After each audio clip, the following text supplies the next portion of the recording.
Tyre फुटल्यानं भीषण अपघात, संतोष चोभे यांचा मृत्यू तर मुलगा थोडक्यात बचावला। श्रीगोंदा तालुक्यातील बेलवंडी फाटा शेजारी चव्हाण वस्तीजवळ नगरदौंड रस्त्यावर काल दिनांक 19 फेब्रुवारी रोजी दुपारी 3 वाजता एक भीषण अपघात घडला। या अपघातात टू व्हीलरवरून जात असलेला संतोष चोभे याचा जागीच मृत्यू झाला। अपघातात त्यांचा मुलगा सार्थक थोडक्यात बचावला। स्थानिकांनी तातडीनं त्याला सुरक्षित ठिकाणी हलवलं। मिळालेल्या माहितीनुसार टाटा इंट्रा गाडीचा टायर अचानक फुटल्यानं गाडीवरील नियंत्रण सुटलं आणि ती थेट चोभे यांच्या दुकानावर आदळली। त्यामुळे दुकानावरून खाली पडून संतोष चोभे हे गंभीर जखमी झाले आणि जागीच प्राण गमावले।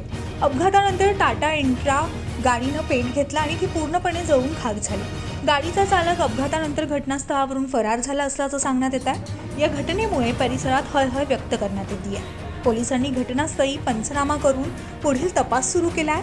फरार चालकाचा शोध घेण्याचा प्रयत्न देखील सुरू असून नागरिकांनी सावधानगिरी बाळगण्याचं आवाहन प्रशासनाकडून करण्यात येत आहे। News 24 news today 24 Ahilyanagar.